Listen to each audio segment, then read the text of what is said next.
everyone, so for today, me and my partner will present our video presentation about farming method on orange tree and pumpkin.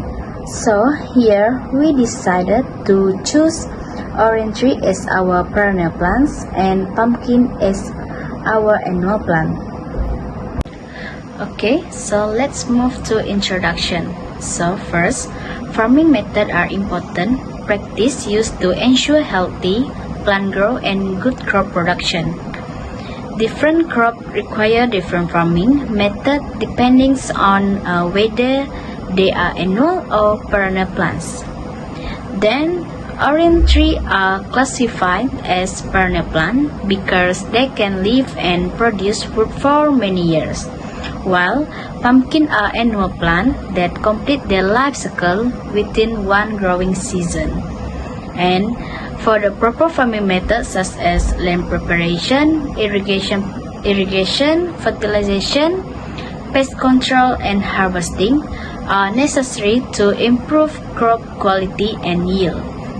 And lastly is understanding the farming method for both of orange tree and pumpkin help farmer manage their crop for effectively and sustainability. Okay, so first is irrigation system. Irrigation system is important to ensure orange tree receive enough of water for growth, flowering, and fruit development. And young trees need more frequent watering because their roots are still development. While mature should be watered regularly, especially during dry season. So, the common irrigation system method for orange tree include first drip irrigations, sprinkler irrigations, and furrow irrigation. So next is fertilization. So for fertilization is provide essential nutrients for healthy growth and fruit production. So orange tree mainly require NPK, also known as nitrogen, phosphorus, and potassium. First, nitrogen for leaf and shoot growth, and phosphorus for root development, and potassium for fruit quality and sweetness. By the way, organic fertilizers such as compost and manure can improve soil fertility, while chemical fertilizer provide nutrients quickly, and fertilizer are usually applied several times a year depending on the tree age and soil condition. Okay, now let's move to pest control. So, orange tree can be attacked by pests and disease that reduce yield and fruit quality. So, the common pests include aphid, citrus leaf miner, fruit flies, and mite, while the common disease include citrus cankers and root rot. So, the method of pest control is first is regular orchard monitoring, removing infected leaf or fruit, and using biological control agents, applying pesticide when necessary, and the last one is by maintaining orchards cleanliness. So, for the last farming method is pruning activity. So, the pruning is the process of cutting unwanted or damaged branches to improve tree structure and productivity. And it usually done after harvesting or during the early growth stage.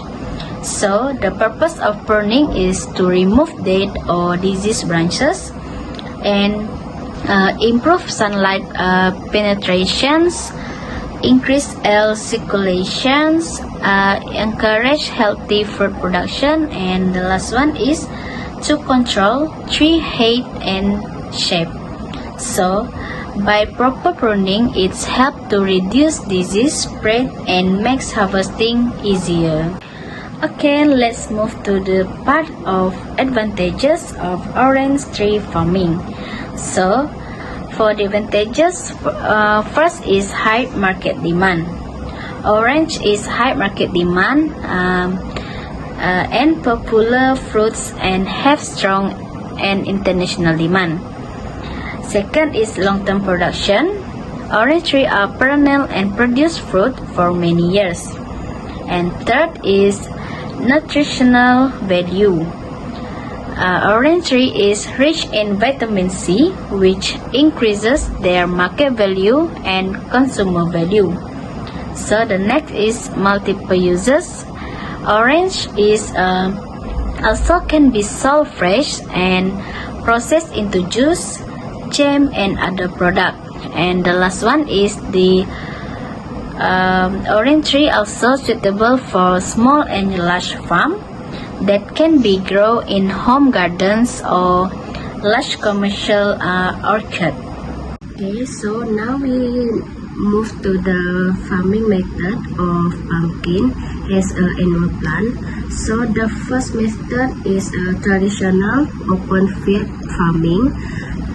Seed planted directly in soil instead of starting crop in a small tray or greenhouse, and seed also straight into the ground. So the second point is require large space, which is pumpkin vine naturally spread out aggressively across the ground. And the third point is regular watering and weeding, which is the plant are completely exposed to nature, and weed grow quickly around them and compete for resources. So the last point is suitable for commercial farming, which is farming has a vast amount of cheap open land, and this method allowed them to scale up production and produce large quantity of pumpkin for market. Okay, for the second method is organic farming. The first one is use natural fertilizer instead of chemical heavy synthetic powder. Farmers use organic matter like compost or bone meal to feed the soil. So the second point is avoid chemical pesticide instead of spraying synthetic chemical. Organic farmers use natural predator, companion planting, or organic spray. So the third point is eco-friendly farming method. It can protect the surrounding environment by preventing toxic runoff into local water supply and preserving the natural biodiversity of beneficial insects, which are crucial for pollinating pumpkin. So the last one is to produce healthy crop, which is the final produce. The final produce is free from chemical residues, which appeal to help continuous consumer. And the next method is drip irrigation method. The first point is water supply through drip pipe, which is a network of tube or pipe run directly along the base of the pumpkin plant. So the second point is to save water use, which is traditional sprinkler lose a massive amount of the water to evaporation and wind drift.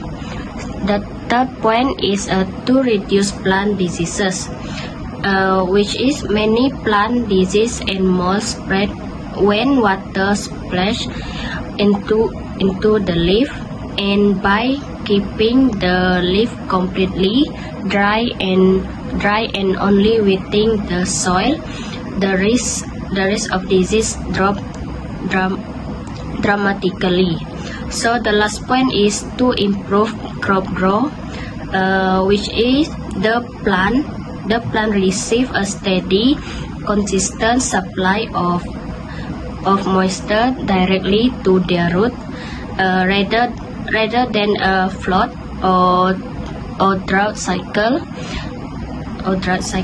and they experience less stress and grow faster and stronger. Okay, so the last method is a trellis farming. So the first one is a pumpkin vine grow vertically instead of letting the pumpkin sprout across the drift and they grow up a structure.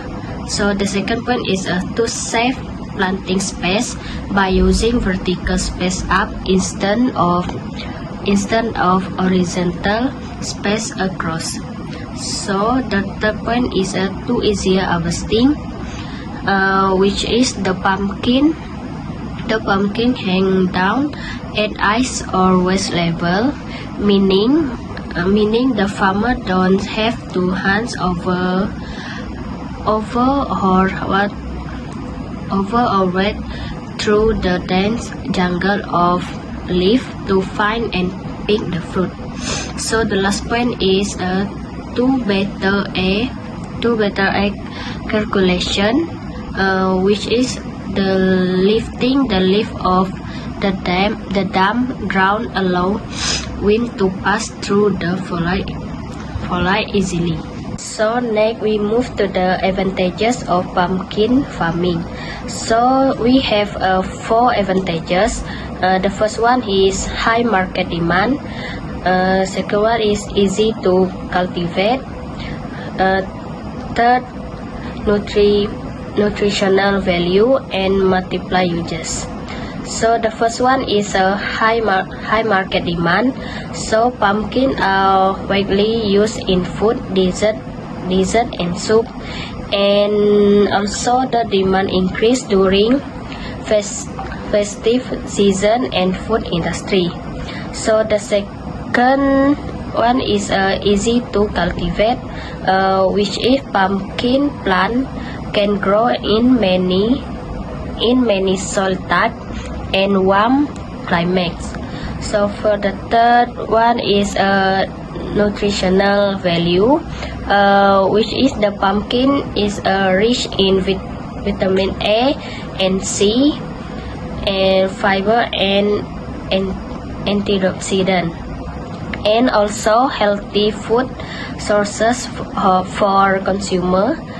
And the last one is multiply uses, which is used for cooking, animal feed, decoration and seed production.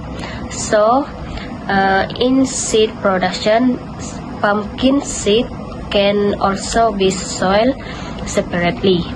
Okay, so now we move to the last part is a conclusion. So in conclusion, both pumpkin and orange tree farming require proper farming method to produce healthy and high quality crop. So the technique that has been used is good irrigation, fertilization, and pest control play an important role in helping in plant grow well. So the pumpkin farmer is easier and faster for short-term production, while orange tree farming require more time and care, but can provide long-term benefit to farmers. By choosing a suitable farming method, farmer can improve crop yield, reduce plant disease, and increase the quality of their harvest. So the lastly is sustainable and proper farming practice are important to ensure successful agriculture and protect the environment for the future. So that's all from us. Thank you.